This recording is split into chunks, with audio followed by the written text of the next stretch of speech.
ضبطش رو شروع کنم دیگه کم کم میخوایم شروع کنیم. خب من یه چیز کلی نشون بدم بهتون. در مورد پرسونال برندینگ میخوایم صحبت کنیم که منم برای تیمم در مورد اینکه پرسونال برندینگ چیه و خود اصلا برندینگ چیه، یعنی تعریف اصلی برندینگ رو با هم دیگه یک مروری میکنیم.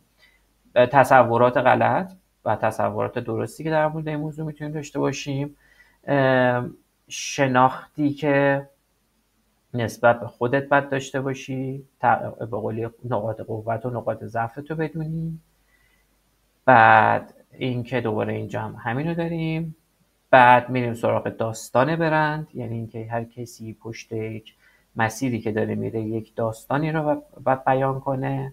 یه مثال اینجا میزنیم، میریم تازه اینجا وارد بحث استراتژی حضور توی فضای آنلاین میشیم که تو کدوم فضاها انتخاب به قولی کانال بکنیم، محتوامون چی باشه، اصلا محتوا لازمه یا نه، شاید حضوری باشه خیلی از برندینگ ما. و اینکه از همه مهمتر نگهداشت این کانکشن ها و نگهداشت این مسیری که یک لحظه ببخشید، یکی از دوستان میخواد وارد بشه نمیتونه. مسیری که رفتی رو بتونی نگهش داری، اینوستمنتی که داری انجام میدی رو بتونی. مثال بخوام بزنم براتون، حالا باز برگردم مثال رو میزنم، ولی مثالی که بخوام بزنم که کسی که خراب کرد توی این مسیر، حالا خیلی برند مثبتی نیست ولی اوکی برند به هر حال برند حساب میشه، درست زرده، ولی مثل ماهان تیموری اومد یک مسیری رو چید، درسته با دروغ، درسته با دغل، درسته اومد جلو، ولی توی اتفاقی که با این دوستمون چیه این کاناله بواموز، توی این وبیناری که با بواموز داشت، کاملا هر چی ساخته بود و خراب کرد. یعنی اون دست نگه داشته و اون یک بارچگیه رو، اون به قولی مدیریت رو انجام نداد. این یه چیزیه که خب خیلی خطرناکه بر ما دیگه. و یه جنبندی میکنیم، میریم سراغ توصیه‌های عملی، یه چک لیست کلی و بعدش هم که میریم برای پرسش پاسخ. واضح بود؟ اوکی بود؟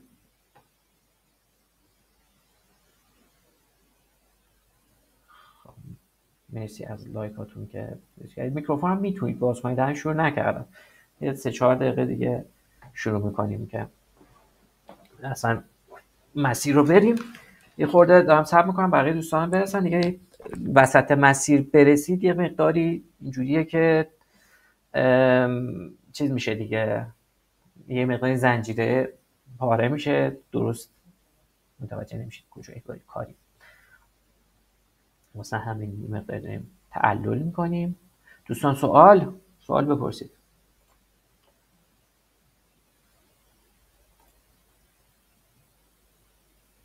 تا 2 دقیقه دیگه که شروع کنیم.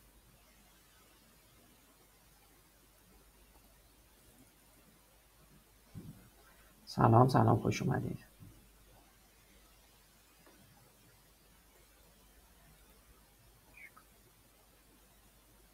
خب.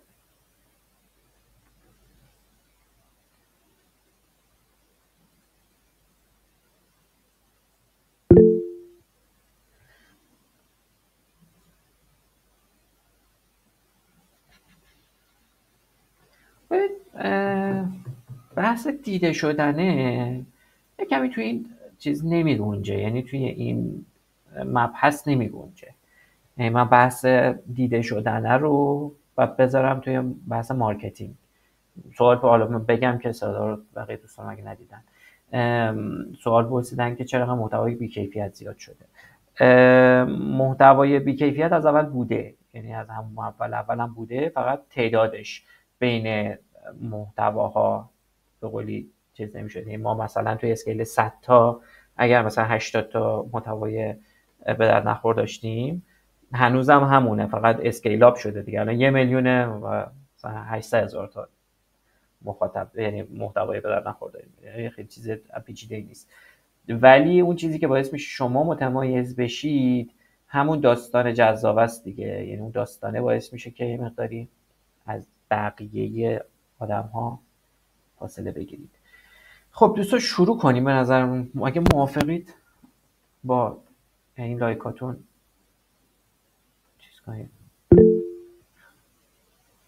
خوبه. خب بسم الله الرحمن الرحیم. بریم سراغ محتوامون. برای دوستانی که من نمیشناسن، خب یه سری تعداد زیادی از دوستانی که الان هستن من میشناسم، ولی خب مجتبی جبرائیم هم استراتژیست و مشاور سوشال مدیا در کنار تیم آبی نیلی، دوستان خوبمون، خانم فروغ، خانم اعظم، دوست عزیزمون خانم انیس و علی و امانلی عزیز که حالا یک تیم کوچیکی تشکیل دادیم، در خدمتتون هستیم.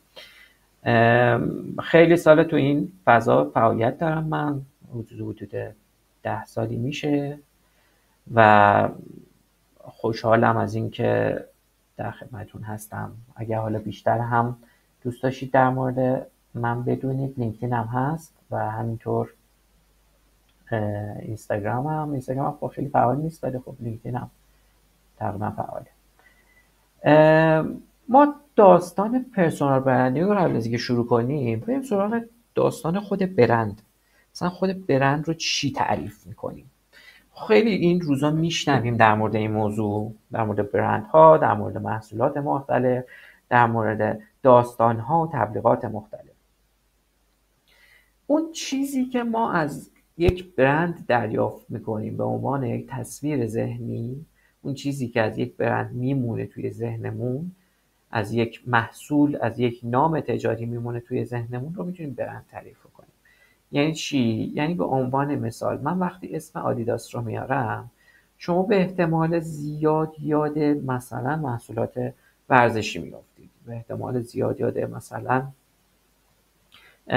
بروز بودن مد و فشنش میافتید، به عنوان مثال مثلا کیفیت، به عنوان مثال هر چیزی که توی ذهن شما جرقه میخوره بخشی از به قولی برچسب هایی که به اون برند میخوره. یعنی من هویت اون برند رو بر اساس اون چیزی که تعریف میشه توی ذهن مخاطب ها تعریف میکنم.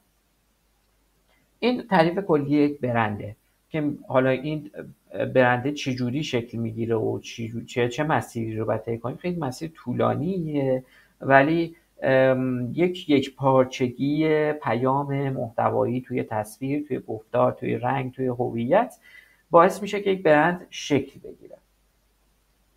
پرسونال برندینگ چیه؟ پرسونال برندینگ یک مفهومیه که فکر میکنم حدود 20 ساله بعد از به قولی حضور سوشال مدیا تو فضای مارکتینگ یه مقداری پررنگ تر شد.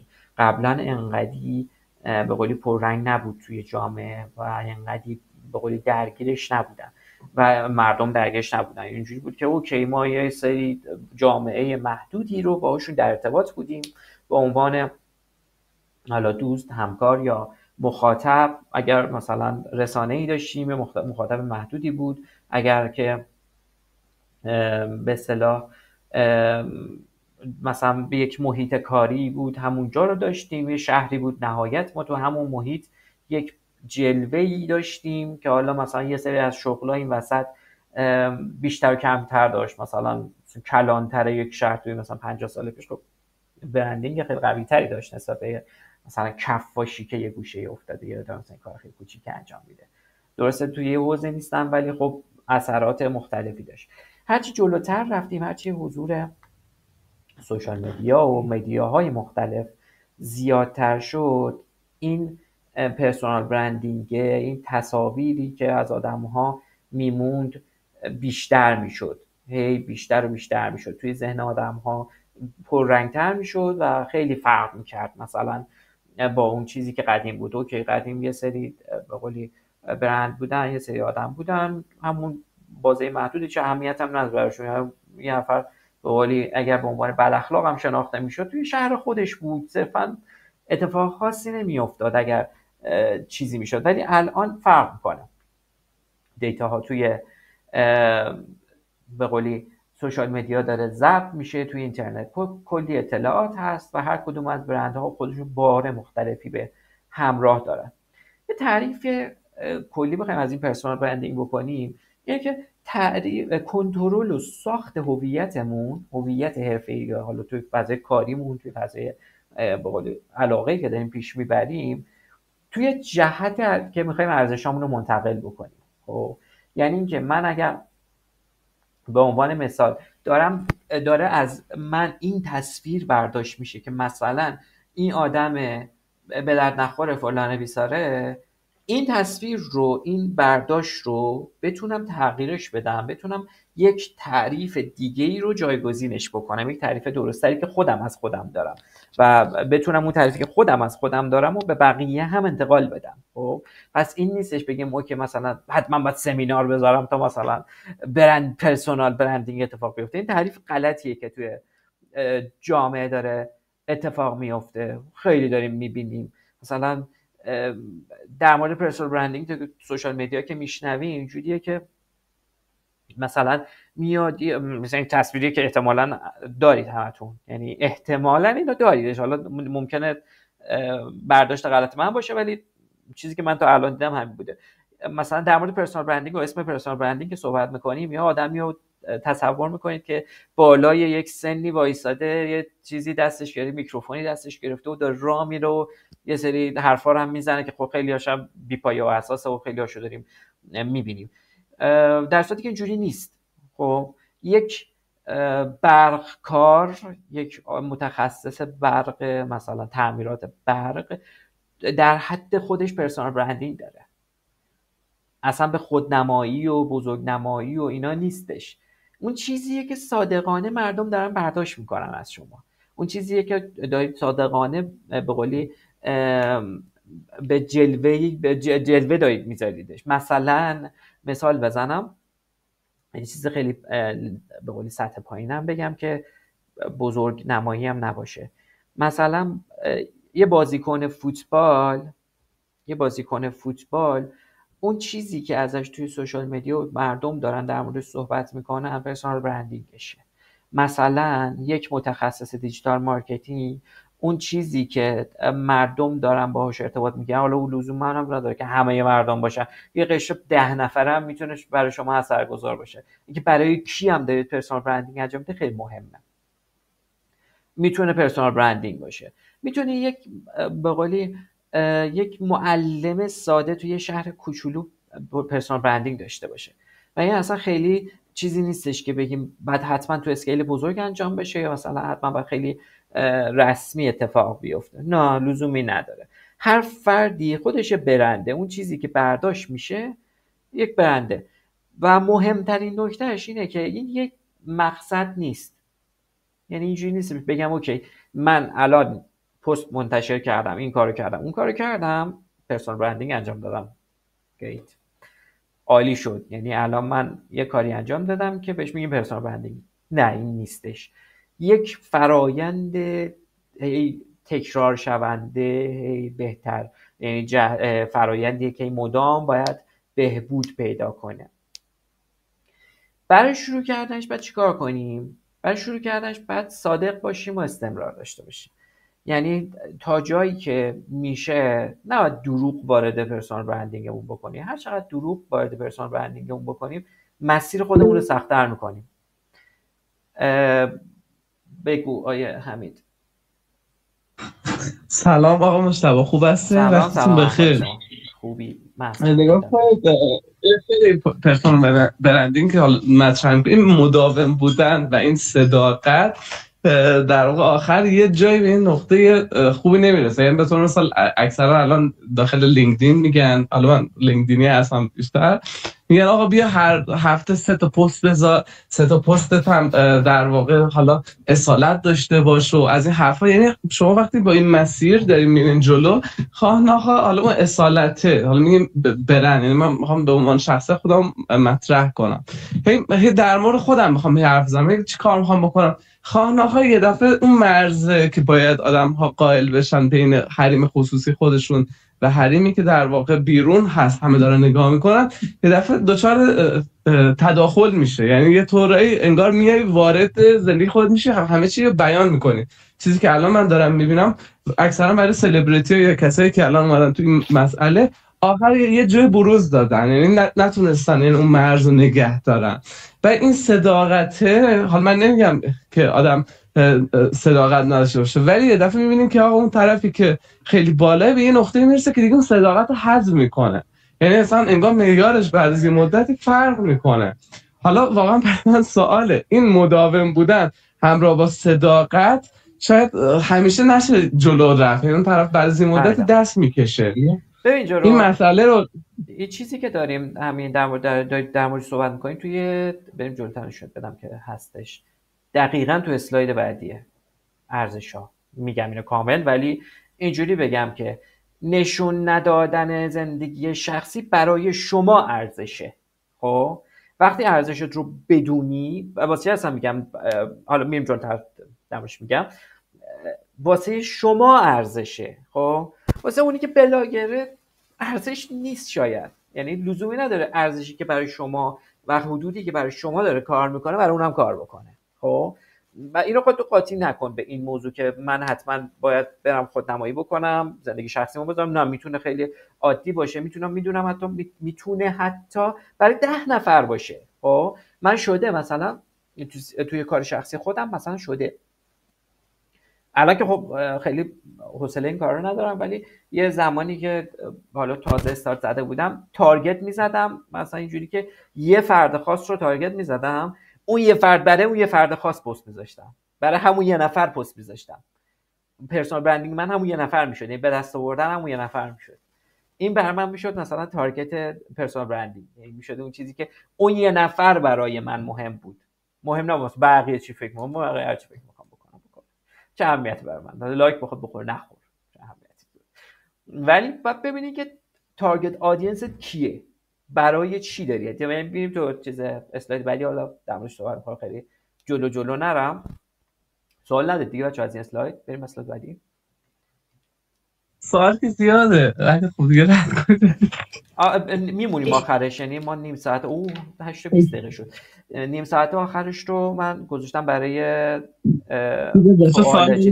از این بخش اگر سوال دارید بپرسید، از این بخش اگر ندارید بنویسید، یه گوشه سوال من جواب میدم. بریم دایکا. خب مرحله اول چیه؟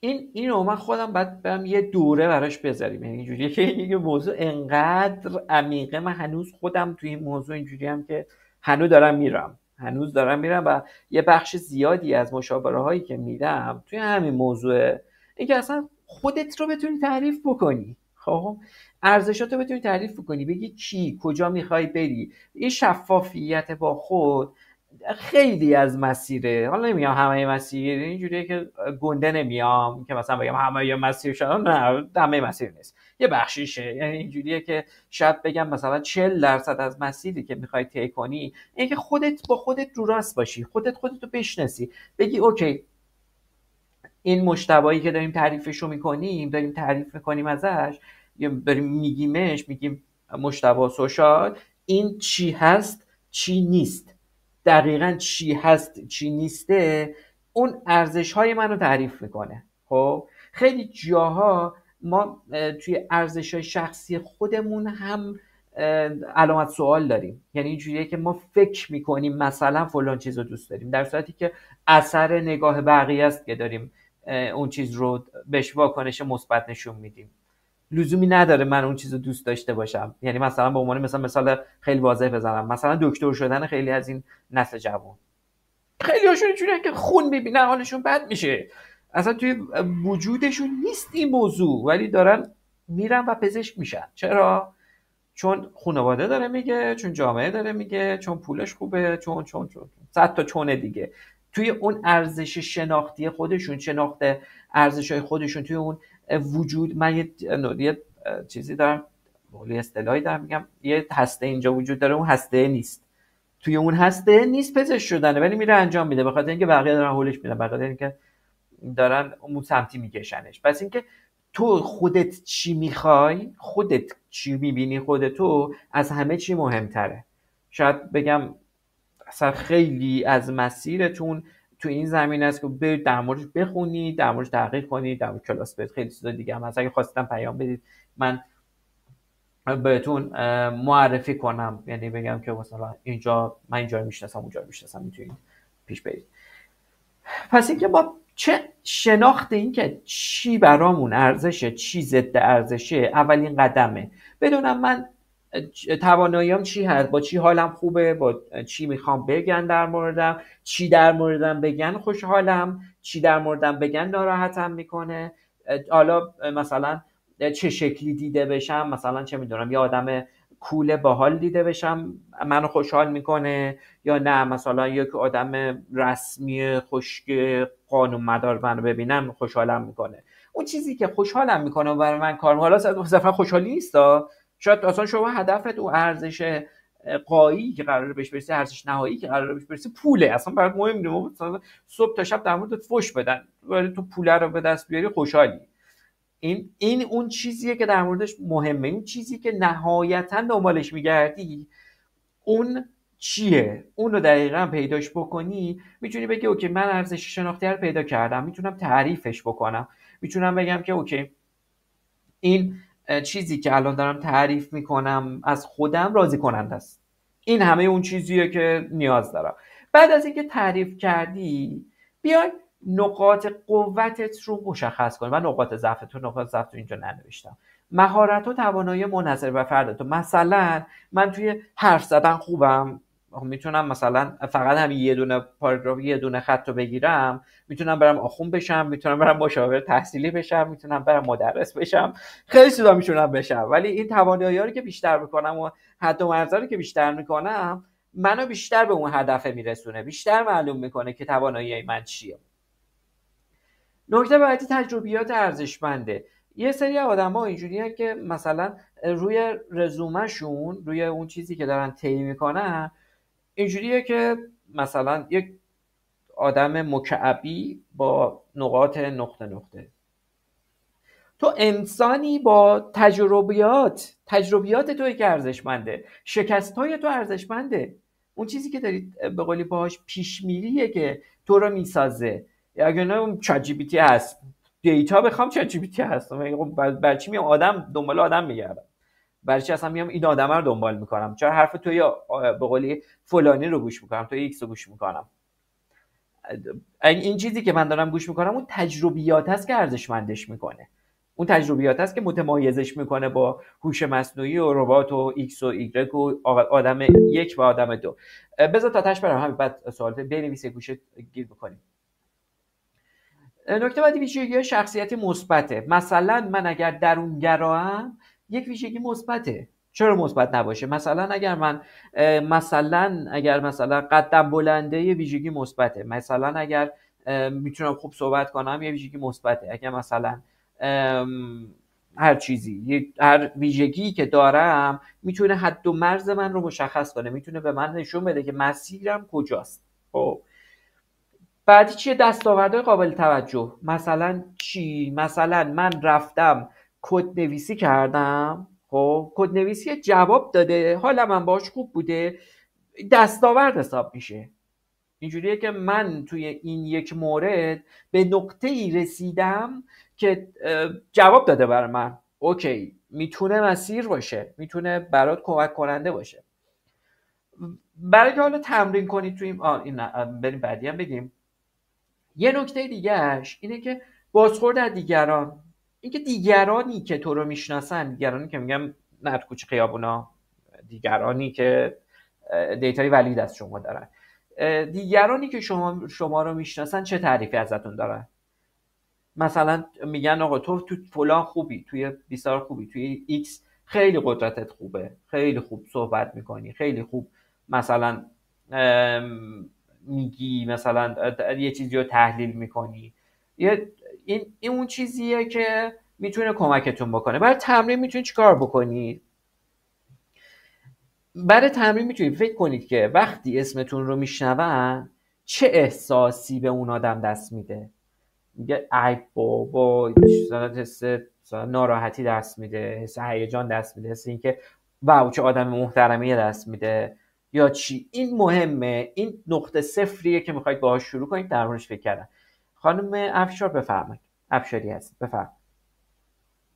ببخشید، سلام، وقتتون بخیر، خسته نباشید. ممنون اطلاعات مفیدی که در اختیار قرار میدید. من یه سوالی داشتم. من شروع کردم به نوشتن اینا، حالا تو هفته گذشته یه مطالعاتی داشتم. خب مثلا ویژگی‌های منحصر به فرد برای من یه ذره سواله.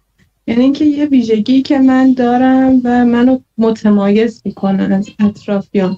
خب مثلا من الان روانشناسم، تو اطرافیانم یه عالمه درمانگری میشناسم، هم روی کرده خودم شاید خیلی شبیه به خودم و من نمیتونم ویژگی متمایز رو پیدا کنم. احساس میکنم شاید از نگاه بقیه‌ای که با این جامعه در ارتباط نیستن راحت بتونن مثلا نمیدونم یه چیزی بگن، ولی منی که با آدم‌های نزدیک به شبیه به خودم خیلی در ارتباطم ویژگی منحصر به فردی نمیبینم. یکی اینه.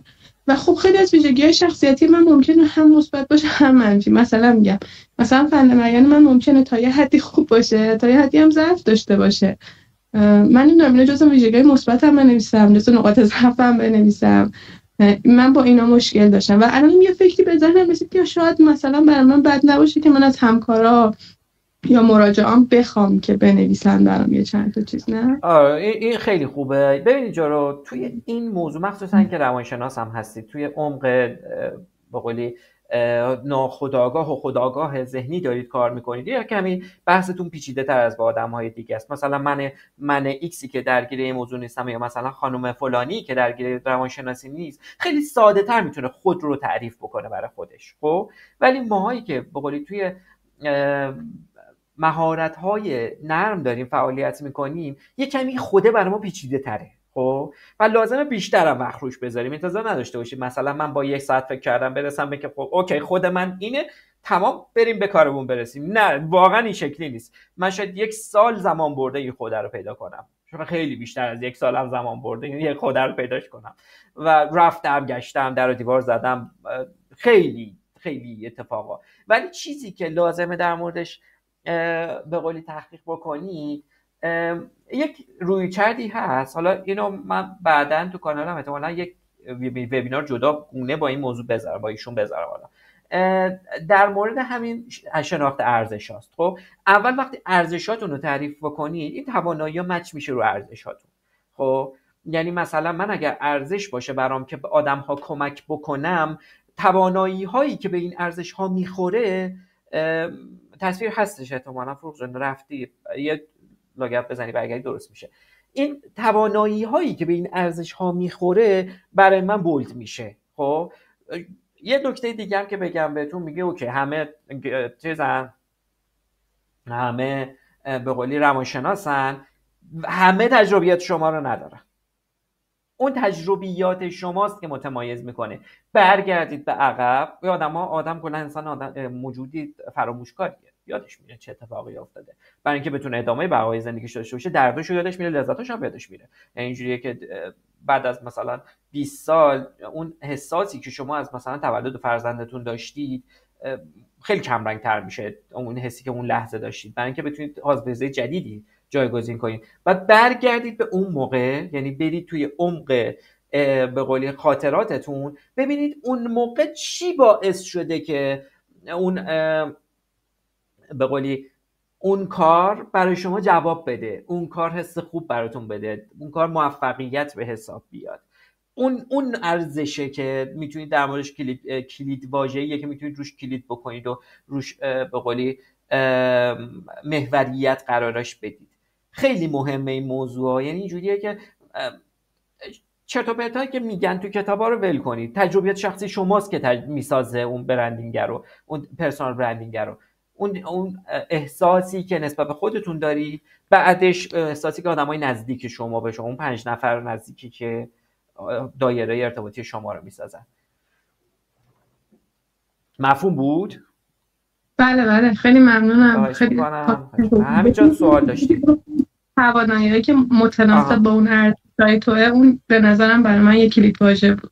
اینو خیلی باید روی اون شناخته کار کنید. یعنی اینجوریه که کاش این تکون نخوره. اینجوریه که اون شناخته رو که به یک نقطه‌ای برسونید که عمق وجودی چی هست چی نیست رو پیدا بکنید، توانایی روش مچ میشه، خیلی قشنگ مچ میشه. یعنی من مثال خودم رو بزنم، من شاید مثلا تو سوشال مدیا خودم خیلی تا الان کاری نکرده باشم، با دستاورد اون چنانی نه، 500 کار ندارم، 500 نفر دارم تو پیجم، همه آشنان، ولی اینجوریه که یک حرفی رو توی سوشال مدیا میزنم، همکارا گوش میکنن، میگن این آدم به قولی تجربهش رو داشته، او که من تو اونجا قوی شاید نبودم ولی جاهای دیگه نشون دادم که به کجا رسوندم. پس این نقطه قوت من میشه که آقا شاید تو پرسونال برندینگ خودم نتیجه نداشته باشه ولی برای پرسونال برندینگ بقیه جواب داده باشه. آقا شامتونم. نگاه کن، این بحث ارزش پیدا کردن ارزش واقعا سوال بنیادیه. یعنی اینکه من خودم به شخص خیلی وقتا اصلا پیدا نمی‌کنم. یعنی اینقدر حالا خیلی میگن از این شاخه به اون شاخه، نه، الان من میگم در واقع هر روزی که میگذره بینشم بیشتر میشه، اصلا کلا چه اتفاقی میفته، اصلا ارزشی که شاید 1 سال پیش من برای خودم تعریف کردم یا اون هدفی که واسه خودم تعریف کردم تغییر میکنه.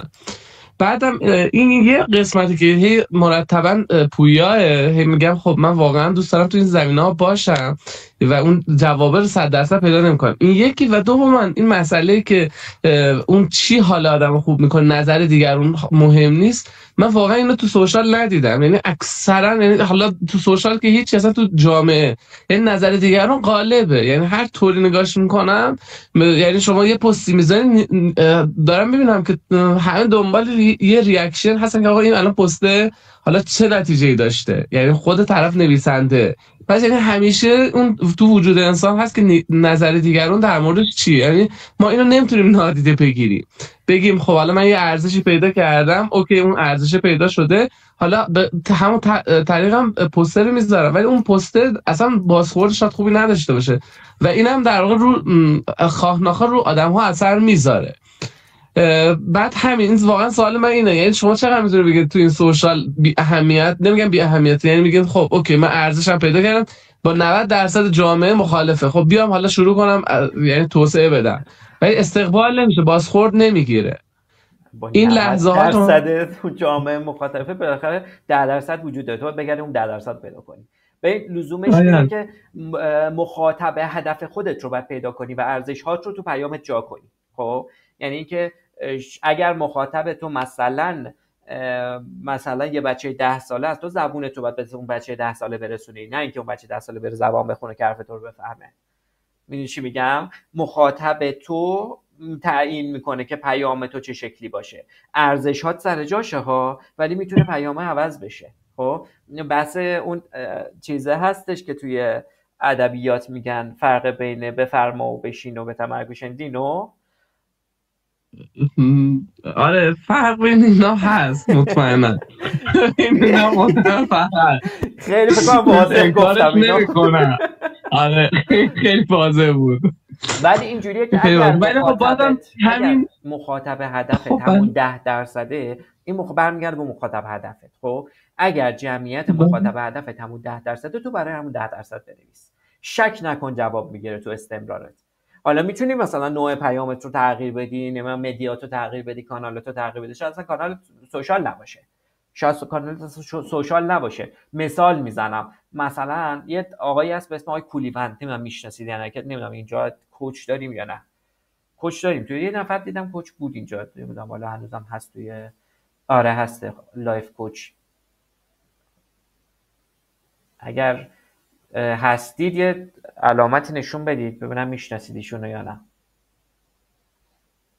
ها مثلا اینکه نیستن توی لایف.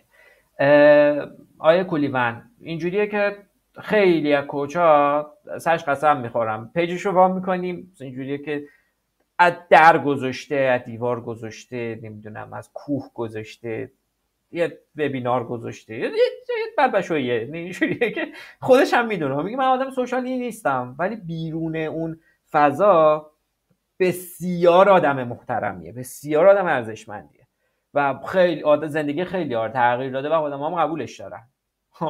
یعنی اینجوریه که شاید مدیای تو اصلا سوشال نیست.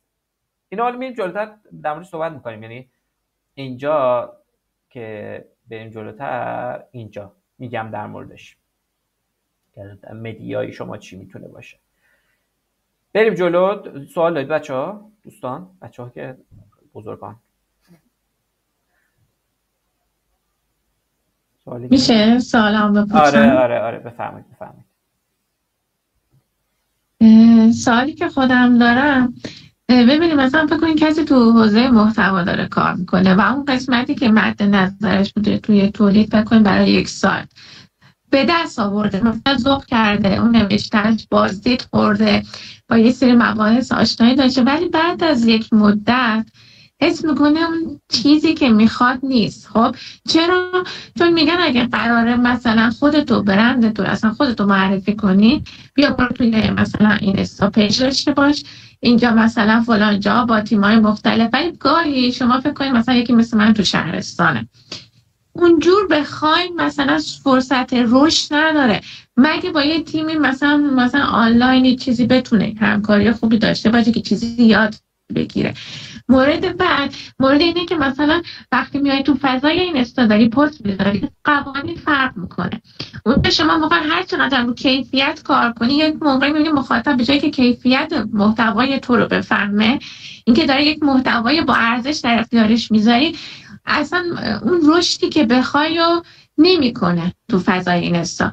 وقتی هم میری مثلا یاد میگیری این فضا رو، مدام میان میگن این کارو کن، ویو بگیر، این 3 تا کن، مثلا 3 تا پست تو بکن، 4 تا استوری تو 15 تا بذار، 16 تا برفض سناریو تو تغییر بده. گاهی تمام اینها قبول کنید جواب نمیده.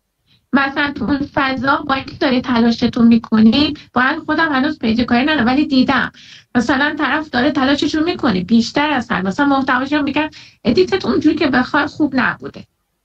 اولش هم معمولا میان میگن که بیاین تو فضای اینستا اول شروع کنی، بعد حالا اگه جاهای دیگه خواستین بری. بعدش هم آخرش ایراد میافته سمت من که شاید من خوب نتونستم خودم به مخاطب نشون بدم، اعتماد سازی خوب صورت نگرفته و سوالاتی از این قبیل. خب برگردیم اینجا. یک این پرسونال برندینگ یک سفره، مقصد نیست. خب تمام اینا که گفتی جزئی از این سفره و همه کسایی که توی حوزه شما، چون حالا تو حوزه هم دیگه داریم کار میکنیم، تمام کسایی که در مورد توی حوزه شما کار میکنن یه بار تجربه کردن، یا برم چرت و پرت تولید کنم، یا مثلا اون چیزی که نمیشه فلان.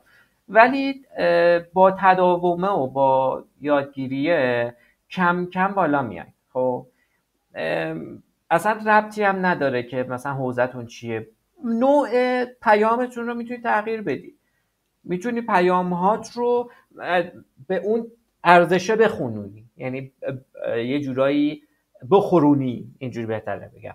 یعنی اینجوریه که من توی این قالبی که این میپسنده محتوام رو جا میکنم، میگی نمیشه، پیام بده و نمونه بفرستم. همین محتوایی که داری در موردش صحبت میکنی خیلی دارن با کیفیت خوب دارن تولید میکنن، ولی مداوم دارن تولید میکنن، کیفیت خوب دارن تولید میکنن، چیز با ارزش دارن تولید میکنن، ولی زمان میبره. اینجوری نیست بگم اوکی من 1 سال کار کردم، به قول یه بنده خدا میگه اینم بابا میکنی کدومبت. اینجوری نیست، زمان میبره. اینا پله پله باید چیده بشه، زمان بره. یعنی میگم این فرایند پرسونال برندینگ، مثال سایدینیا رو بزنم. آقای محمد سایدینیا 40 سال دویده تا برند سایدینیا شده سایدینیا. ما فقط میایم کافه سایدینیا رو میبینیم بغل خیابون اندرزگو، نمیدونیم قبلش چقدر دویده توی کارگاه سوهانپزی، نمیدونیم چقدر بیزینس کرده، چقدر این ور اون ور رفته، نمیدونیم از کجا شروع کرده اصلا. نقطه شروعش کجا بوده. شاید نقطه شروعش مثلا مثبت 100 بوده، شما نقطه شروعت منفی 5 مثلا. نسبت به خودتون بسنجید. و یه نکته که مهمتر از همه است اینه که تعامله رو داشته باشی. حالا لزومی نداره که 100 باشه، صرفا شاید مثلا کانالی که انتخاب کردی اشتباه، تعاملاتت رو نمیگیری در مورد محتوایی که داری کار میکنی. شاید اصلا پرسونال برندینگ تو داری اشتباه میچینی، یعنی شاید اصلا به عنوان نویسنده اون نقطه قوت رو پیدا نکردی. حالا میگم بعدا در مورد موضوع بیشتر صحبت کنیم، الان خیلی وقتمون کم شد. بریم جلوتر اگر موافق باشید. من فکر می‌کنم یه ساعت جمع بشه. اصلا فکر نمی‌کردم کش پیدا کنه. یه خلاصه بگیم، یک تعریف ارزشاتون رو قرار بود داشته باشیم که اصلا ما چه ارزشی برام مهمه، مهارت‌هامون، تجربیاتمون رو بنویسیم داشته باشیم. حالا بازخورد بقیه هم توش قاطی میشه. مرحله بعدیمون، مرحله سوم، ساخت داستانه. خب داستان خیلی جواب میده، خیلی جاها جواب میده. آدم‌ها عاشق داستانن، خیلی عاشق داستانن. یعنی چی داستان؟ یعنی که مثلا مثلا مهران قفوریانی که در موردش صحبت میکنیم، خود این لاغر شدنش یه داستانه، آدمو دوست داشتن و چقدر بعد از این لاغر شدنش و برندینگ کردن رو همین لاغر شدنش چقدر بازخورد خوبی گرفت، چقدر آدم‌ها در موردش صحبت کردن. یا مثلا این مهران مدیری سر مثلا داستانایی که توی شبای برره داشت، داستانهایی که پیش اومد بعدش چقدر برندینگ کرد. آدم‌ها عاشق حاشیه‌ان، حاشیه هستن ولی شما قاطی حاشیه نشید. عاشق اینن که ببینن پشت پرده چه اتفاقی میفته، عاشق اینن ببینن مسیری که طی شده چی بوده، عاشق اینن که براشون مسئله رو باکس تعریف نکنی، طی یک مسیر تعریف کنی. این اون چیزیه که توی کلا برندینگ تعریف میشه، توی برندینگ جواب میده. حالا ربطی هم نداره که برای یک فرد باشه یا یک نفر باشه، هیچ فرقی نداره، تو همه چی جواب میده این موضوع. حالا سوال نداشتید از این موضوع بچه‌ها؟ سوال کوتاه خیلی وقت میکنم. نه واقعا هنوز من عذر میخوام، من هنوز یه تعریف ساده از پرسونال برندینگ هنوز نگرفتم. یعنی چی الان من که بیام تو اینترنت، یعنی چی رو، یعنی خودم چی باید معرفی کنم؟ مثلا اگر x y z دارم کار میکنم، ارزش من پیدا کردم، الان خب برای مخاطبم الان من چجوری با خودم ارائه کنم؟ این پرسونال برندینگ یعنی چی؟ یعنی من برای دنبال کار باشم، اینجوری منظوره؟ اصلا شاید هدف قایی ارزشی که در موردش صحبت میکنی، هدفت برای خودت تعریف شده. اول هدفتو مشخص کن، بگو من میخوام برای این کار، برای مثلا کار پیدا کردن، برای معروف شدن توی این حوزه، برای اینکه مثلا حوزه من رو به عنوان متخصص این موضوع قبول داشته باشم، برای X برای Y یه سری فعالیت رو انجام بدم. خب اونو تعریف بکن، بعد بگو که اوکی برای اینکه میخوام به این برسم یه اکشن پلن لازم دارم، اکشن پلن این. خب این مسیر رو من طی کنم تا به این نقطه برسم. آیه اناری این انقدر چتش ریزه، به نظرم تا انتها بریم دوستان. بعد آره من موافقم، به نظرم بریم تا ته، سوالاتون رو بنویسید چون خیلی مونده، تعداد زیادی اسلاید مونده. بریم جلوتر، میمونم فوقش، من تا 10 میمونم، ادامه میدیم. بریم مورد ساخت پیام و داستان برند. چرا داستان مهمه؟ گفتیم آدم‌ها عاشق داستانن، ما از بچگیمون داستان شنیدیم. کسایی که حالا روانشناسن توی فلسفه چی بود اسم اون خانم افشار؟ اولین روانشناسی که در مورد بچگی هم خیلی صحبت میکنه، فروید. وینیکات؟ نه فروید. آره فروید. تو فلسفه فروید همه چه بچگی میاد و چیزی که تو بچگی اثر گذاشته. ما تو بچگی خیلی داستان شنیدیم، حالا توی نسل‌های قدیمی‌تر خیلی بیشتر، توی نسل‌های جدیدتر یه جور دیگه‌ای، کارتون‌ها، نمیدونم اون آدم‌های اثرگذاری که داستان براشون تعریف، مثلا خالی شاتونه و فلان و اینا اثرگذاری خاصی توی بچگی این نسل داشتن. واسه همین ما همچنان عاشق اون نوع ارائه ایم، عاشق اون داستانه ایم، عاشق اینیم که یه چیزی قالب داستان بشنویم. میریم فیلم میبینیم، سریال میبینیم، داستانه. کتاب میخونیم، خیلیش داستانه. نمیدونم مثلا بازی میکنیم، یه بخشش داستانه، داستان اون بازیه. اون داستانه، اون تاریخه، اون چیزی که در مورد یک مطلبی وجود داره خیلی اثر گذاره توی آینده اون چیز. پیام اصلی یعنی چی؟ یعنی که من توی یک جمله کوتاه، یک پاراگراف بتونم بگم که کی هستم و چی کار میکنم و مسیرم چیه. این اون پیام اصلی است. من فلانیم، فلان کار رو میکنم، فلان مخاطب هدف رو دارم، از اینجا شروع کردم و به اینجا دارم میرم و تجربیاتم اینا بوده. خیلی کوتاه و مختصر. یعنی چی ساختارش شکلی باشه؟ شروعش چه چیزی باعث شده چه چیزی باعث علاقه این شده؟ مثلا برای خودم بخوام بگم، کلشو بگم بعد برای خودم بگم مسیر چی بوده و این نتیجه چی شده.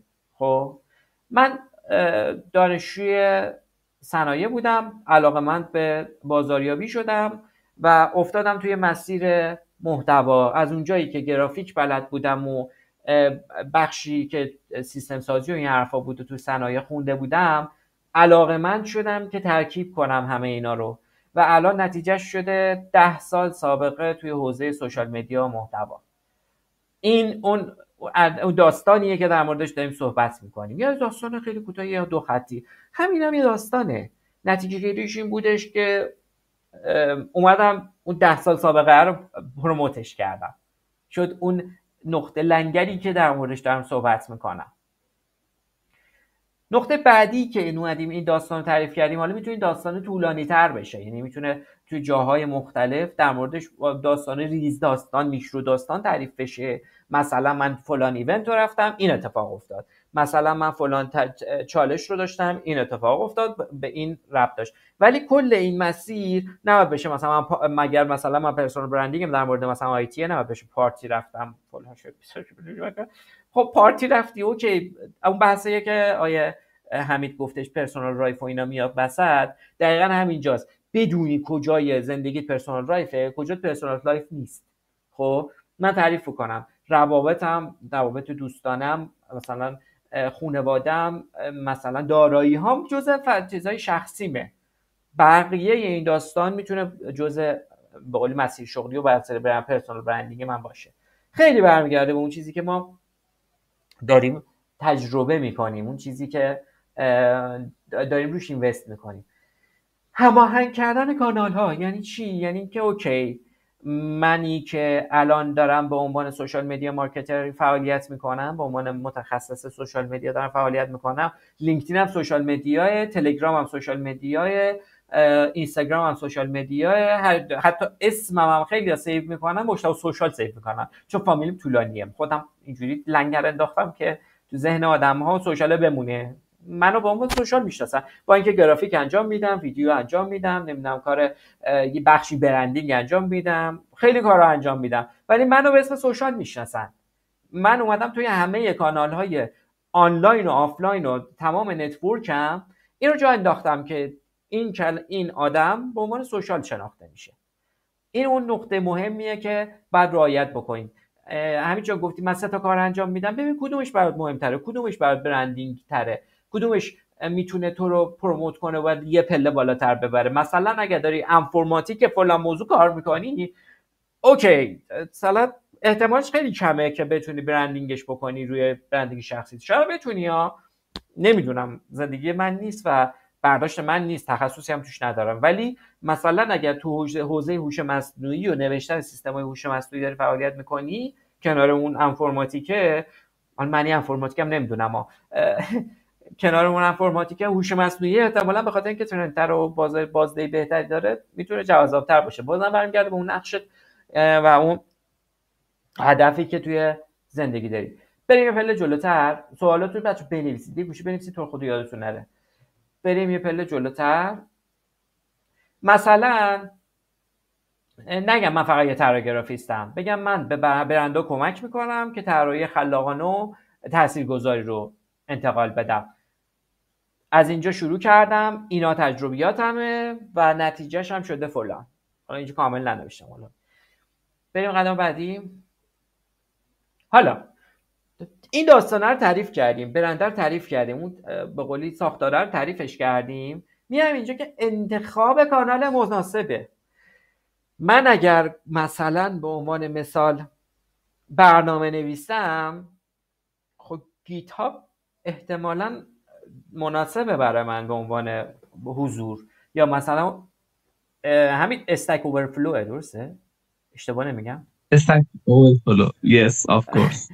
مثلا استک اوورفلو از اینستاگرام خیلی بازدهی بهتری داره. پروفایلای یک استک اوورفلو دارن بازدهی خوبی میگن. یا مثلا دیسکورد احتمالاً کامیونیتی باید داشته باشه برای برنامه نویسا که من توش پروموت بشم، بیام بالا به عنوان آدم کار بلد شناخته بشم. مهم اینه که اون کسی که تخصص داره و میفهمه و ربط داره به من رو متخصص بدونه. اگه نه از آقایی که بقال سر کوچه است هیچ اهمیتی براش نداره که من برنامه نویسم. اون فقط پولی که از من میگیره و این محصولی به من میده، واقعا براش مهم نیست. یعنی خیلی وقتا فکر میکنیم دغدغه ما و اسم ما برای بقیه مهمه، ولی واقعا مهم نیست. برای 90% جامعه مهم نیست و هیچ اهمیتی هم نداره. مهم اینه که اون 10% شما رو متخصص بدونن. خیلی از اطرافیای دوستای من نمیدونن چی کار میکنم، میگن اینستاگرام کار میکنم، ولی اونایی که نزدیکن به من و اثرگذارن توی شبکه من میدونن تخصصی روی چه موضوعی دارم کار میکنم و میدونن که مثلا این موضوع رو خوردن بیان به من مراجعه کنن، این موضوع رو خوردن مثلا از من سوال بکنن، این موضوع رو پروژه این موضوعی اومد به من مراجعه کنن. این اون چیزیه که اثرگذاره. من کانالم چیه؟ کانال اصلیم لینکدینه.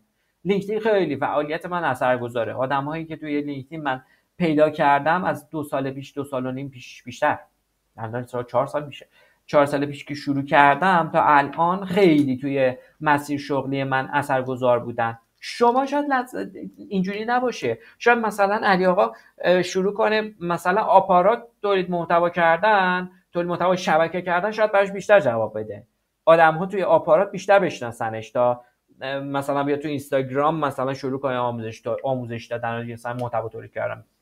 این برمیگرده به اون که کانال تو بشناسی. ولی خیلی دقت کنید توی کانالایی که دارید کار میکنید، مثلا کانالایی که خیلی اثرگذارن و میتونید چیز کنید، یکی نتورکینگ حضوریه، یکی ایونت، خود ایونته، یکی سمیناره، یکی وبیناره، یکی کانالای سوشال مثلا اینستاگرام، لینکدین، مثل توییتر، مثل یوتیوب، هر کدوم برای شخص خاصی. یه سری که ممکن کانال تلگرام باشه مثل شخص خودم که کنار لینکدین هم دارم کانال تلگرام پیش میبرم، البته به کمک دوستان.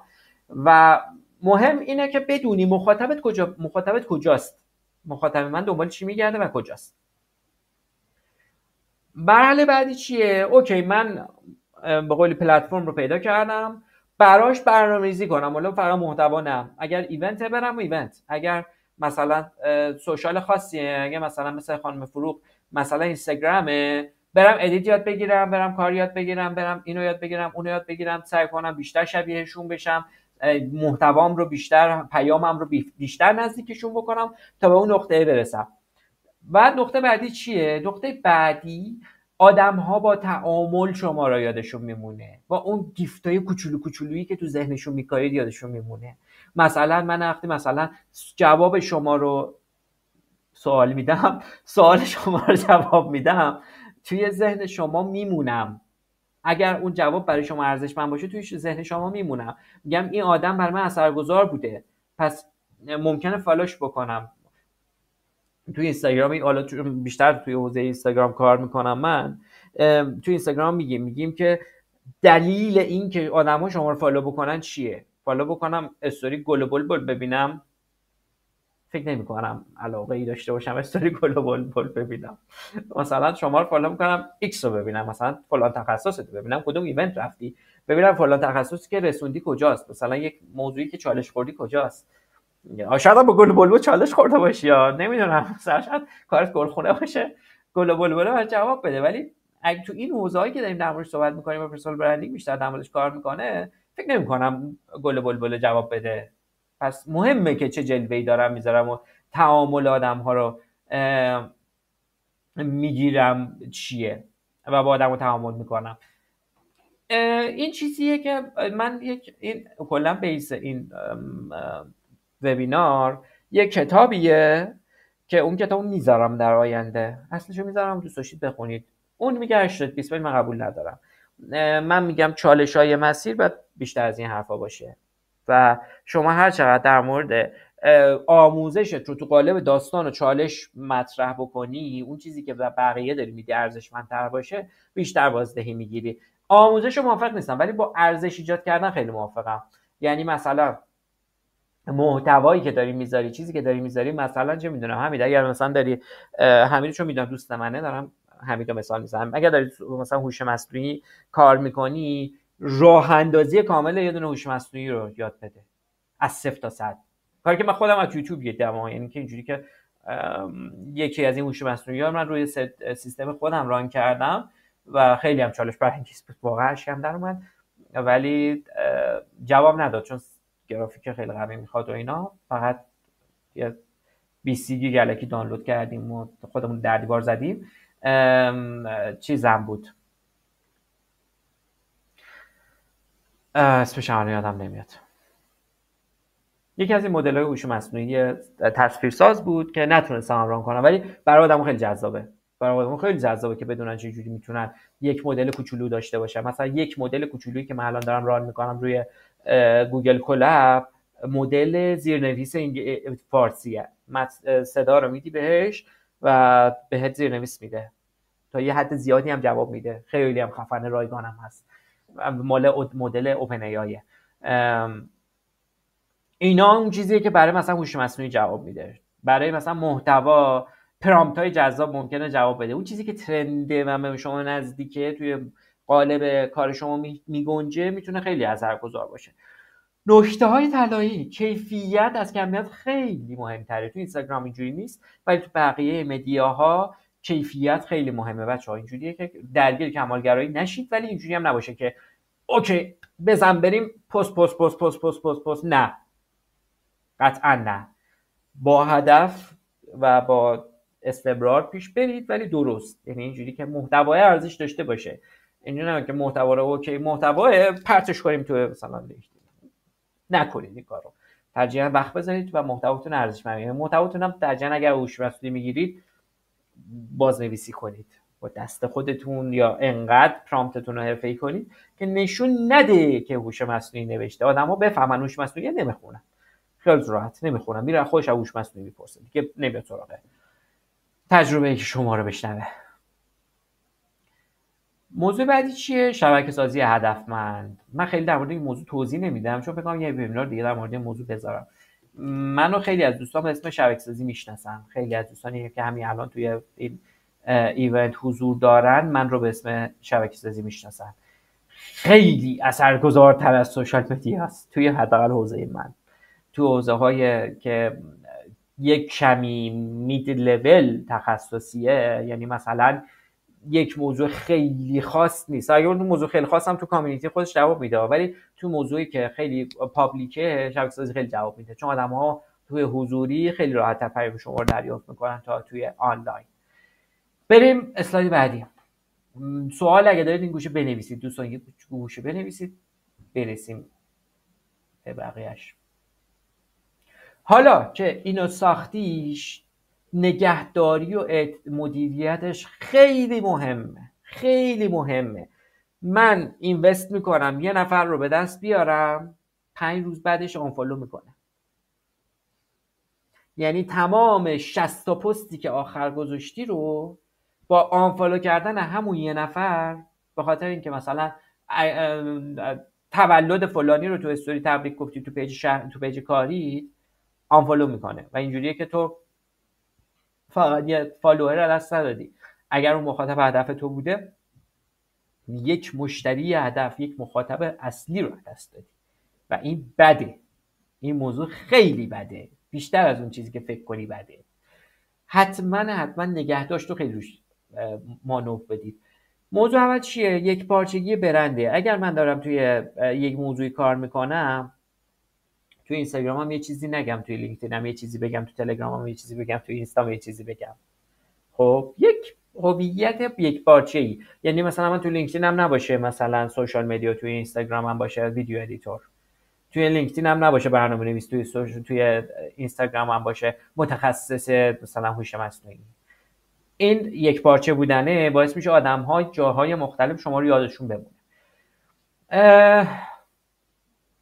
مدیریت نقدها. خب ما حرفای زیادی میشنویم از آدما، ولی لزومی نداره که خیلیاشو جواب بدیم، لزومی هم نداره که خیلیاشو تون جواب بدیم. میتونی یک جوری جواب بدی که آدمه اون مخاطبه صرفاً حس کنه که شما پذیرفتی، حتی اگه نپذیرفته باشی. خب مهم اینه که اون چه برداشتی از تو میکنه. این نکته مهمتره. یعنی ما خیلی از نقدایی که بهمون میشه مثل مشت میمونه. خب فکر میکنیم مثلا طرف داره با مشت میزنه تو صورت ما، باید با مشت بزنیمش.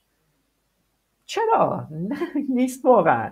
اون نقده یک بازخورد از پیام برند شما در اون نفره. خب شما برندت یه چیزی اثر گذاشته تو اون نفر و داری دریافت بازخورد میکنی. مثلا من یه توپی پرت کردم به دیوار، اون توپ داره برمیگرده سمتم. من اگر توپ رو بشوتمش، خب توپی دیگه ندارم، یعنی دیگه اون اثری نداره برای برند من. ولی اگر توپ رو بگیرم و به قولی جهتش تغییر بدم، دوباره بزنم به اون دیواره، خب اثرگذار میشه دیگه، دوباره توپ رو دارمش. پس خیلی مهمه که جوری پاسخ بدید که طرف رو از دست ندید و با ارزشتون هم مغایرت نداشته باشه. لزوم نداره حتما اعمال کنید. خیلی حرفا رو میتونید بشنوید انجام ندید. خیلی راحت. اتفاق خاصی نمیفته. موضوع بعدی بروزرسانی مداومه. گفتم این مسیر بلند مدته.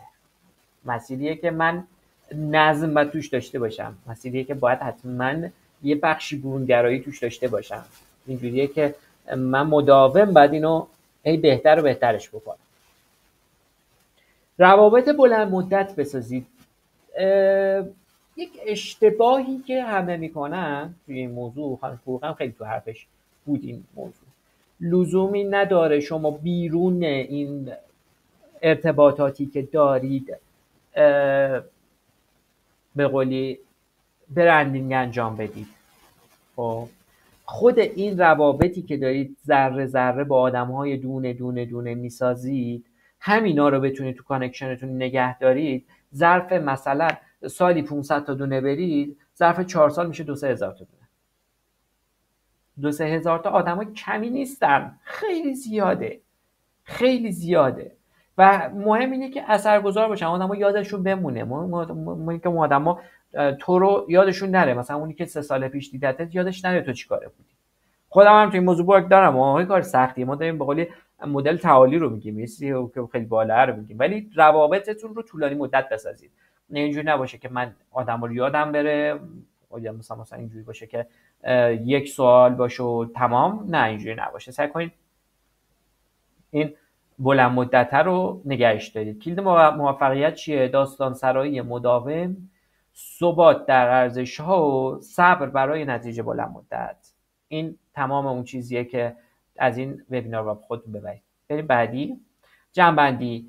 پس چی شد اینکه خودتو بشناسی، حضور فعال داشته باشی، یه داستان جذاب تعریف بکنی، روابط بلند مدت معنادار بسازی و همه اینها با هم دیگه توی یک پارچگی و واکنش مثبت و رشد مداوم و ثبات و صبر.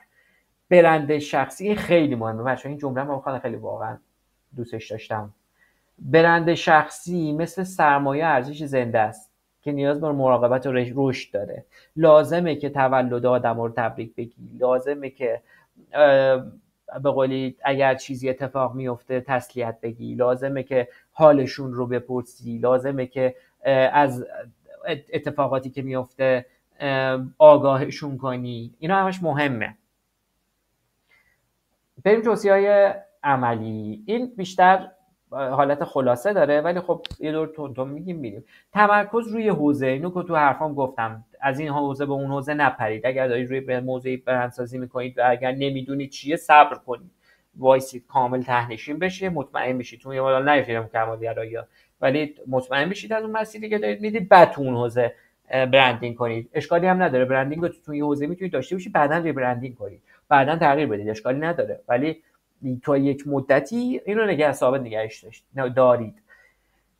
محتوای ارزشمند، حالا لزومی نداره محتوا که در نمازمون نوشته یا ویدیو چیز باشه، شاید میتونه یک پیام به یک نفر باشه، ممکنه یک کمک به یک نفر باشه، ممکنه ویدیو باشه و هر چیزی، ولی یه جوری باشه که اون ارزشی موندن داشته باشه، ارزش نگه داشتن داشته باشه. تصویر مشخص، اگر دارید صمیمی توی حوزه رسانه دیجیتال کار میکنی، صمیمی بمون. اگر داری فان کار میکنی و لحنت فانه، فان بمون. یه بار نه یا فاز افسردگی بردار، یه بار بیا مثلا فاز مثلا شوخ طبعی بردار. این به هم میریزه، اون تصویره رو به همش میریزه. داستان شخصی، در مورد داستان خیلی صحبت کردیم دیگه، نمیگم اینجا. فعال بودن خیلی مهمه، کامنت بذارید برای بقیه، کامنت ها رو جواب بدید. اگه نمیدونی کامنت چی بذاری، هوش مصنوعی کمک بگیر، بگو چی بگم، اون کمکت کنه و تو همون رو تغییر بده بذار. آزمون و خطا انجام بدید تو محتواتون، نترسید. میتونید پیامتون رو به شکل‌های مختلف بذارید، یه بار ویدیو بذارید، یه بار عکس بذارید، ویدیوتون رو کوتاه کنید، یه بار روی نوشته بذارید، میشه تغییرش داد، پیامش رو میشه تغییر داد، بالا پایین کرد، خیلی راه داره. اصلا نترسید از تجربه کردن، ولی اون چارچوبه و اون خط رو نگهش دارید که یادتون نره چی بودید و قرار بوده چیکار بکنید. صبور باشید. من خیلی دیدم این موضوع رو توی کار که طرف اومده شروع کرده 6 ماه ول کرده رفته. اینجوری نیست، اینجوری خیلی آدم‌ها فراموشتون میکنن و این خیلی بده. سعی کنید از مخاطبایی که دارم صحبت میکنم، مثلا اگر من دارم برای حمید محتوا تولید میکنم، از حمید بعد سوال بپرسم و مخاطب من حمیده، برای من مهم نیست عمه سغرا چی گفته ها. این اشتباه نکنید. بازخوردی که دارید میگیرید از آدم مطمئنش باشه، آدمی باشه که توی پرسوناتون میگنجه. بازخورد بگیرید حتما، خیلی جواب میده. برای شروع بیانسازی هم یک حالت به قول اینفوگرافیک خیلی کوچولوییه. ارزش‌ها و هدف‌هاست، بعد داستان سراییه، بعد حضور آنلاین، روابط حرفه‌ایه، اون روابطه که خیلی مهمه طولانی مدت باشه، یک پارچگی رو حفظ کنید، رشد مداوم داشته باشید، به روزرسانی و صبر و استمرار.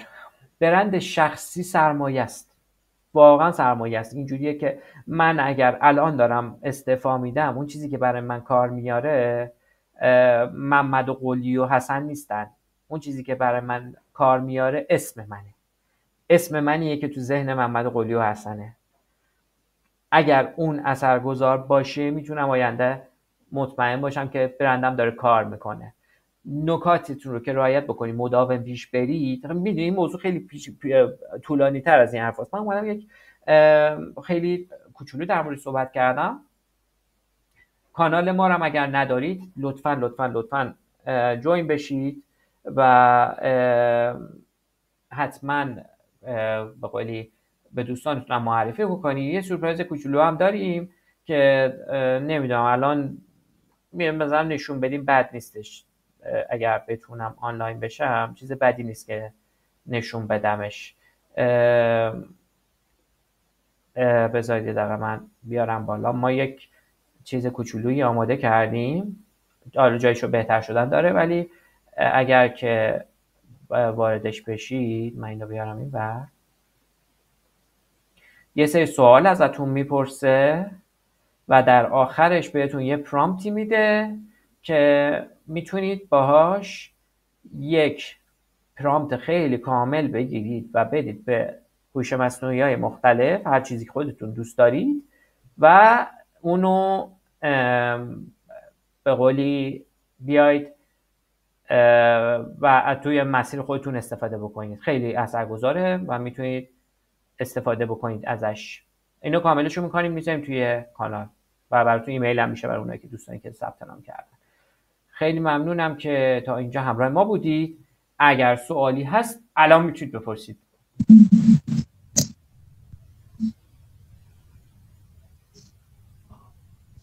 ببخشید فقط یه قسمت گفتید این مسئله رو توضیح میدید که اگر تشخیص بدیم آقا ما باید تو حوزه دیجیتال باید کار کنیم یا حوزه کاریمون خارج از محیط در واقع سوشاله، اینو یه جای گفتید اشاره کردید، من دقیقا میخوام ببینم واقعا حوزه کاریم بیام برم رو سوشال کار کنم یا اینکه نه اصلا مسئله جای دیگه با حل بشه. ببین برای کدوم حوزه تو دقیقا مشخص کنید. الان مثال میزنم، الان نگاه کنید، من حالا جای مختلف کار میکنم، یکی از مسائل یعنی آقا یه نفر میاد میگه آقا من میخوام تو زمینه کشاورزی کار بکنم، بعد توی محصول دارم، محصول کشاورزی دارم، بعد میگه خب من تو هر سوشال آیا من واقعا باید برم همپای با کشاورزا باید برم تو سوشال کار کنم که بگم یعنی گل تزیینی میفروشم به طور مثال، یه خورده خودش دو به شکه. میگم در مورد پرسونال برندینگ داری صحبت میکنی یا در مورد برندینگ داری صحبت میکنی؟ نگاه کن این واقعا مرج یکم سخت میشه واسه یعنی واسه خود منم حتی سخته. میگه همزمان من دارم تو 2 تا حوزه دارم کار میکنم، یعنی تو 2 تا حوزه شما میگی فقط یه فرمون بگی بیا جلو، ولی میگم آقا من اگر پرسونال برندینگ توی حوزه پرسونال برندینگ یه فرمون رو باید بگیری بری جلو، 2 تا گربه رو دنبالش بدوی بهش کدومش نمیرسی. خب حالا تشخیص این که به طور مثال من داخل سوشال باید باشم یا نباید باشم اینو چجوری میتونم تعیین کنم؟ واسه کدوم محتوا، واسه کدوم؟ الان به طور مثال من میخوام اصلا به طور مثال میخوام کد شیمیایی بفروشم، کد شیمیایی تحت حالا شرکت من به طور مثال یعنی یه شرکت دوست من میخواد بفروشه، میگه آقا من الان چجوری بیام بفروشم؟ تو من بگو من با بیام تو سوشال این یا نه این اصلا ربطی به پرسونال برندینگ نداره. این اصلا ربطی به پرسونال برندینگ محصوله، یعنی اون محصول میتونه امروز باشه فردا نباشه. یعنی اون کسی که مثلا چراغ گازی میفروخته بعد از اینکه چراغ گازی حذف شده هویتش به مشکل خورده؟ نخورده دیگه، پس اون معنی رو اصلا تعریف نمیکنه دیگه. تعریف میکنه؟ بله. نمیکنه. در مورد برندینگ محصول چون اینی که گفتی بی تو بیه، نه اصلا دنبال آنلاین نباشی، بگرد شماره کشاورز پیدا کن، اصلا چیز نداری، برو سر زمین کشاورز پیدا کن، چیکار باید چیز داری. ولی در مورد این موضوع باید صحبت میکنم بعداً، یعنی که چیکار بکنی و چیکار نکنی. دوستان سوال؟ خانم علی خانم. سلام، وقتتون بخیر، خیلی ممنون از توضیحات خوبت. ببخشید من یه سوالی که دارم اینه که وقتی که مثلا من کارم برای شرکت ها و مؤسسات مختلفه، معمولا تو اون روابط هست، خیلی وقتا از 1-2 بارم شنیدم، حالا تحصیلگریه، حالا کوچینگ هم داشتیم میگفتیم، مثلا گفتم ببین از اونجا آدم زنگ میزنه بیا، ولی معمولا باز روابط بین فردی یا اون آدم که اعتماد دارن دوباره همین پروسهش کاری شکل میگیره، یعنی اونجا فقط یک رزومه و محل تجربه و اینکه آدم ها باز بیشتر بشناسن اسمت هست. خب میخوام ببینم که مثلا سایت یا لینکدین جنسش یعنی بعد چه مدت مثلا چه خروجی میخوای انتظار داشته باشی، هم باید خیلی روش کار کنی. سنتون بالای 35 ساله؟ بله. سابقه کاریتون بالای 15 ساله؟ بله. شما شبکه خودتون نگه دارید، همین نگه داشته شبکه دیگه، این اون پرسونال برندینگ که بعد میساختید الان ساخته شده، خب با همون پیام تبلیغ و اینکه این آدمایی که الان براتون دارن کار میکنن و نگهش دارید، لزوم به حضور نگه داشتن جدید نداری. اوکی میتونه تو هر فضایی باشه، شاید اصلا استوری واتساپ باشه برای شما، ولی درگیر این نشید که من حتما باید پرسونال برندینگ اینجوری باشه. نه، میتونید توسعهش بدید، خب ولی در صورتی که اونا رو حفظ کنید. اون حفظ کردن مهم‌تره. آها، من چون تازگی این کتاب یعنی تازگی نه چند بار این صفحه کتاب کارخانه محتوا حس می‌کردم خب تا بعد یه چیزی بنویسی، حالا باید کم کم یه چیز جدیدی شکل بگیره. نه اون مثلا هیچ نسخه کلی وجود نداره، یعنی این چیزایی که ما در نمایش صحبت می‌کنیم یک میگن راه رسیدن به خدا بسیار هست، دقیقاً همینه. ولی چیزی که من تجربه کردم تمام اینا برای رسیدن به همون شبکه‌ای که شما الان داری، همون زنگایی که میخوره، یعنی کارت انجام دادی درست. الان داره کارت انجام میشه، تهش که قرار همون زنگه بخوره. خب تهش اینه که اون آدمه، تهش اینه که آدمای جدیدتری که توی حوزه میان باز شما رو بشناسن. اگه داره جواب میگیره تموم، کارت انجام دادی. میتونی یه جلوه خوبی داشته باشی، میتونی به قولی ظاهر خوبی داشته باشی، خب ولی لزومی نداره خودتو اذیت کنی. ارتباطه رو نگهداری. مثلا چه میدونم آخر سال میشه یه گیفت 50,000 تومانی به این کسایی که دارن براتون کار میکنن بدید، براتون دارن کار میارن بدید، اثرش بیشتره که 100 تا پست بسازید. تو اون اون یه نفر است که گفتم شما من برای یک نفر دارم پست میذارم، دقیقاً میتونه برای همون یه نفر باشه. شما که 10 نفر رو داری، هم 10 نفر رو مثلا چه میدونم پاشو برو حضوری ببینش، دعوتش کن یه کافه مثلا یه قهوه بهش بده، حالشو بپرس. من شده مثلا پیش میاد توی کار مثلا یک آدمی رو حس میکنم بارم سبک شده، اونایی که گفتم بعدن میبینم تو میرم میبینمشون و اینجوریه که خیلیاش پول نشده ولی خب بعدن اثر گذاشته دیگه. جوابتون رو دادم یا نه؟ بله من چون درگیر این بودم مدت‌هایی به من گفتم تجربیات تو یه سایتی یا یه صفحه بنداز، یعنی لینک بنویس، چون موضوع نبود که واقعا از آدم با چیز بگیرم یعنی لیدی اینا باشه، یعنی بیشتر این بودم که خب این رسالتش باید بشه تجربیات و نگرش رو انتقال بدم، یا مثلا اینکه یه کسای دیگه مثلا آشنا بشن، چون جنس مخاطبش تغییر میکنه کلا. بعد یه ذره رو همینم مونده بودم که خب این مخاطبه چجور. بازم خیلی عمیق‌تر توی این موضوع بشم. من الان واقعا نمیتونم مثلا نسخه بدم بگم این کار انجام بدید، ولی ببینید مخاطبتون کجاست. یعنی همون آدمایی که الان براتون اثر گذاره، همونایی که میخواد جذب کنین کجاست. و اگر رو واتساپ ان، یه کانال شخصی واتساپ بزنید. چیکاریه؟ شما خودتون اذیت میکنید، درگیر الگوریتم اینستاگرام بزنید، یا مثلا وارد بازار آشوب لینکدین بشید. مهمه که دیده بشید دیگه، اونجا دیده بشید. یه جا دیگرشون دارید، مهمه نگرشون دارید یه جا. یعنی لیست رو نگه داشتن خیلی مهمه، ارزش به قول ارتباطی رو نگه داشتن خیلی مهمه، خیلی اثرگذاره. این ارزش زمانی دیده میشه براتون که یه جای گیر میکنی، دنبال یه ارتباط میگردی، مثلا دنبال یه کار میگردی، اونجا میگی اوه من هیچی ندارم که شماره فلانی کو شماره فلانی، این اونجا جواب میده. خیلی ممنون واقعا، الان این کمک کرد، خیلی لطف کرد. توی کامنت هم خانم حساری یه چیز نوشتن خیلی جوابه، راست میگه ماس مارکتینگ، من خودم خیلی جواب گرفتم روش.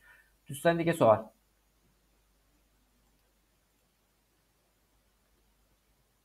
سوال بپرسید، خجالت نکشید. نگاه کنین بحث نگه داشتم، حالا فکر کنم خانم حساری اگه اشتباه نکنم یه نظری گذاشته، ممکن شما نظرشون بخونین.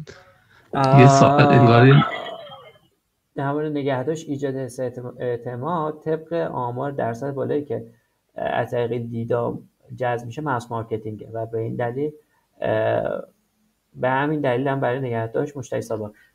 آره دیگه، ببین اینجوریه که چون ایشون داشته میگم تمام این کاری که انجام دادن خیلی به صورت خیلی احتمالا ناخواسته ماس مارکتینگ انجام دادن و مارکتینگ آفلاین انجام دادن و جواب داده براشون. خب بس نگه داشته براشون خیلی مهمتره. شاید به چشمشون نیاد برندینگ، شاید اونجوری نباشه که مثلا بتونه رو کاغذ بنویسدش، ولی حتما از اون آدمایی که همکارشه بپرسه، میگه آره ایشون متخصص این حوزه است، مثلا حوزه مؤسساته، میدونه اینو، این آدمه قطعا میدونه که داره زنگ میزنه میگه ما بیا برای این کار، پس این اثرش رو گذاشته. حالا اگر بر مخاطب دیگه دوست دلی بنویسه، میتونه اصلا ربطی به پرسونال برندینگش نداشته باشه، میتونه هر چیز دیگه هم باشه، میتونه دلی بنویسه، هر چه دلت تنگت خواهد بگو.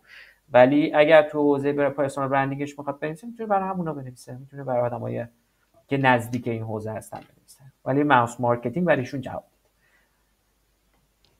الان نگاه کنیم بحث پرسونال برندینگ، من همش فکر می‌کنم الان بحث دیجیتال مارکتینگ، یعنی کسی بخواد بیاد یه محصول تعریف کنه، آیا ممکنه با یه مثال آقا، یعنی نمیدونم حالا یه شغل خاصی در نظر بگیری، آقا طرف بخواد بیاد دار پرسونال برندینگ رو انجام بده، میشه با یه مثال این مسئله رو جا بندازید؟ دقیقاً پرسونال برندینگ میشه من رو به اسم چی میشناسن؟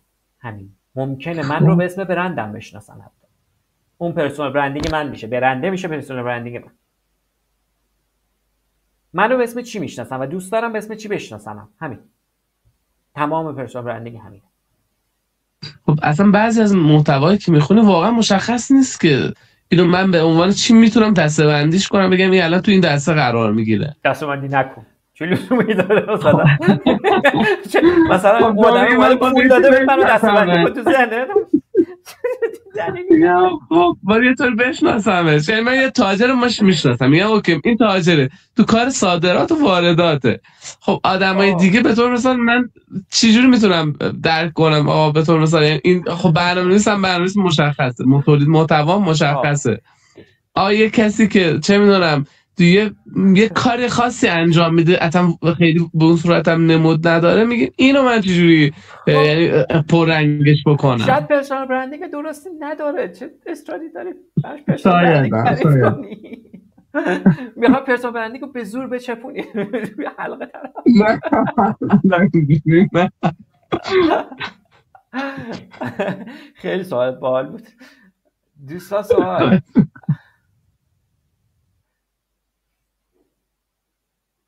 سوال دیگه نداری؟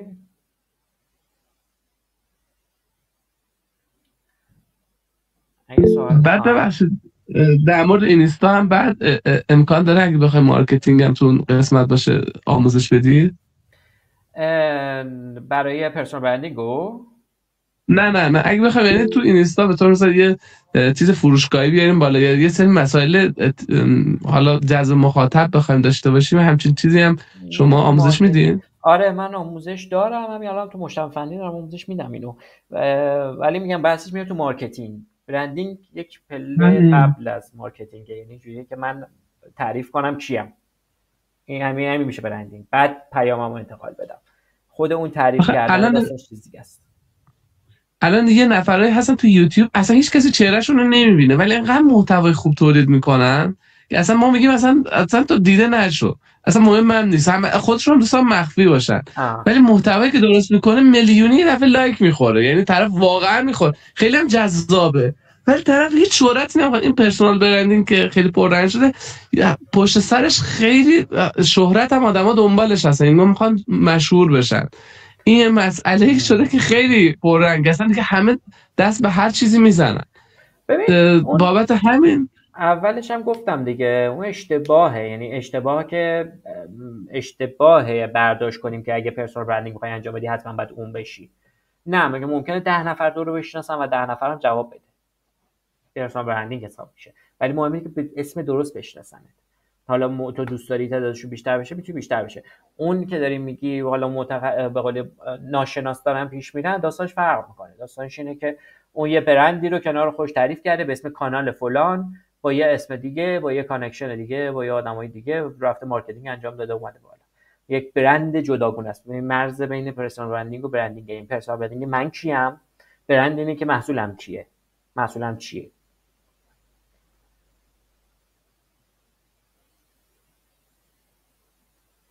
سوال؟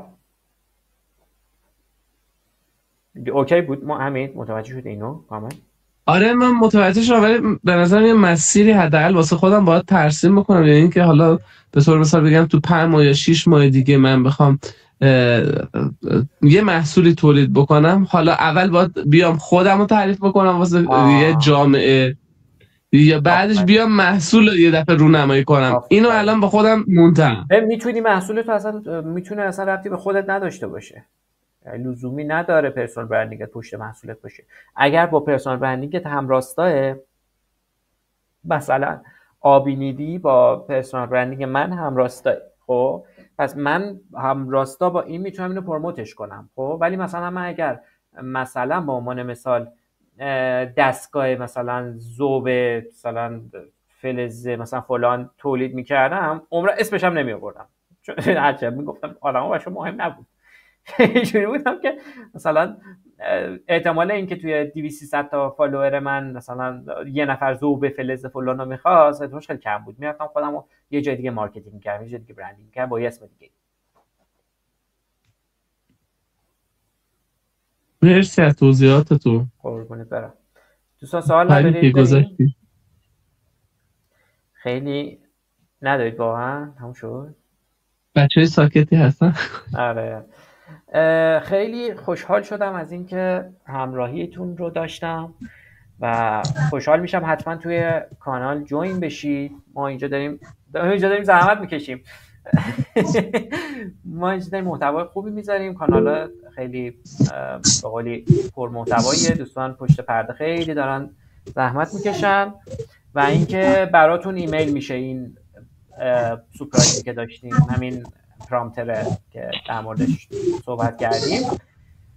خوشحال شدم از اینکه همراهیتون رو داشتم. شب خوبی داشته باشید. استفاده که من لطفت از شبکه آبی نیلی پخش میشه خانم سری. بچه افتادم شلوغ بازی.